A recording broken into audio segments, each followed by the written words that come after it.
Teljesen biztos vagyok abban, hogy volt már olyan konfliktusod demens családtagoddal, hogy nem finom az étel, nem jól főzöl, ez nem olyan, mint szokott lenni. Sőt, az is lehet, hogy addig-addig vitáztatok, amíg ő bedühödött, és kiköpte az egészet.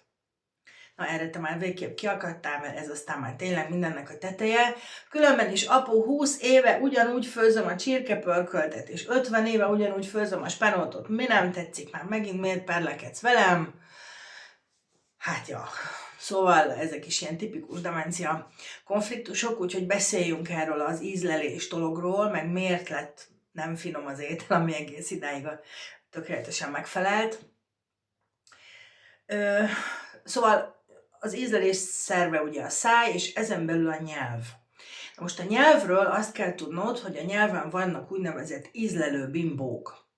Az ízlelő bimbóknak van egy érzékenysége, például megszoktunk egy bizonyos sósságot, és hogyha elmegyünk Angliába, ahol én nagyon sokáig éltem, akkor az első ilyen élményed az ételekkel kapcsolatban, hogy minden sótlan. Egyszerűen kevesebb sót tesznek Angliában az ételekbe, és nekik az a normális sós íz, mi meg több són nőttünk fel, és nekünk az egyel erősebb sós íz a normális. Más az ízlelő bimbóknak az érzékenysége. Na most az ízlelő bimbók érzékenysége az a korral változik, mégpedig úgy, hogy egy kicsit érzéketlenebb lesznek az ízlelő bimbók, érzéketlenebbek, ami azt jelenti, hogy ha idáig 2 cukorral ittad a kávét, akkor azt az édességet mondjuk 80 éves korodban már 3 cukorral tudod csak elérni.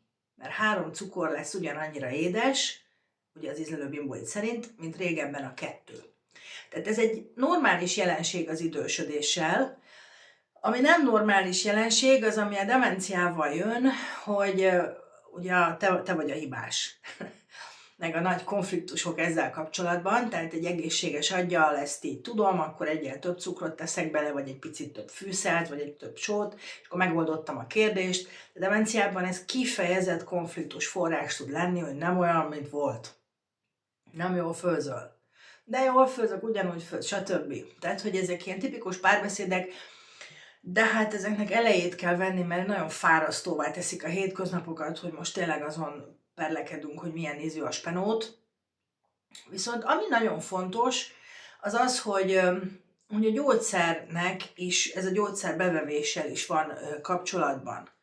Mert ugye nagyon nehéz neki időnként bevenni a gyógyszert, mert nem csak az ízek változtak meg az ő szájában, de leginkább egyébként az agyában, hanem az állagok is. És például a gyógyszer, ami darabos, az őt idegesíti, és akkor ki fogja köpni.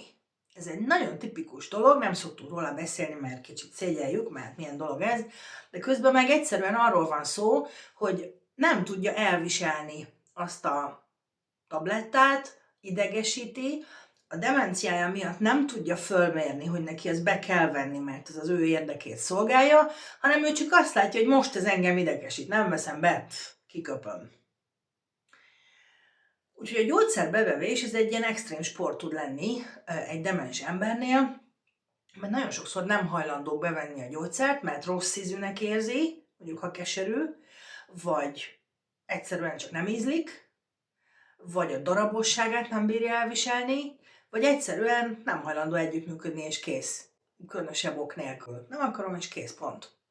És ugye észreveheted azt, hogy semmiféle ilyen logikai magyarázat, meg a létszi csináld, meg tudod, hogy be kell venni, meg apuka ez arra való, hogy ne fájjon, meg a doktor úri, ezek semmit, de semmit nem fognak segíteni, hanem egy dolog segít, a furfang.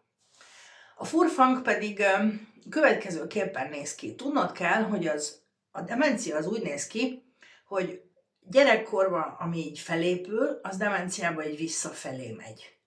Ezt azért mondom el, mert gyerekkorban az első legjobban berögződött ízélményünk az az édes, az anyatej az édes, meg a tápszerek is édesek, és ez az az íz, ami a legjobban van belénk rögzülve, beidegződve, és ez lesz az az íz, az édes, ami még demenciában is meg fog maradni, tehát ha mindent az égvilágon visszautasít, az édeset valószínűleg nem fogja visszautasítani. Tehát már megpróbáltad neki a pörköltet, a csülköt, a krumplifőzeléket, meg a fasírozottat, de mindegyiket visszautasította, mert nem jó, mert nem olyan, akkor hagyd egy kicsit békén, csengjen le ez a dödögés, és adjál neki valami édeset. Ami lehet, hogy mákos tészta, lehet, hogy nutellás pirítós, lehet, hogy fagyi. Ne foglalkozz azzal, hogy jaj, de bizarr, meg nem szoktunk fagyit enni ebédre, hagyd a fenébe. A lényeg az az, hogy ha ennie kell, mert mondjuk a gyógyszert nem veheti be üres gyomorra, akkor adjál neki édeset.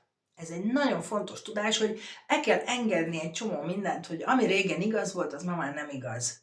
A régen szerette, és ma már nem szereti, akkor megpróbálok mást adni neki. Meg hogy egy kicsit lazítok ezeken a szabályokon, hogy az ebéd az csak sós lehet, és a végén esszük az édeset, mert könnyen lehet, hogy ő az édeset fogja enni csak, pont. Megcukrozza a lecsót például, mint ahogy valamelyik kommentben írtatok. Egy ilyet, meg lelopkodta a nagymama a szaloncukrot a fáról, nem hagyott az unokáknak. Ugye az édes íz volt az, ami neki bejött. Na, mi legyen a gyógyszerekkel? A gyógyszerekkel a következő a helyzet, hogy ha ilyen problémát van, hogy nem veszi be, megkiköpi, megidegesíti az a tabletta alakú valami, akkor meg kell kérdezni az orvost, hogy össze szabad-e törni azt a gyógyszert. Ne önállóskodj, mert az összetöréssel meg tud változni a tabletta felszívódása, és ez fontos az orvosnak, hogy rábólincson arra, hogy igen, összetörheted azt a tablettát, és ha megkaptad ezt az engedélyt, akkor a legjobb ezt lekvárba tenni.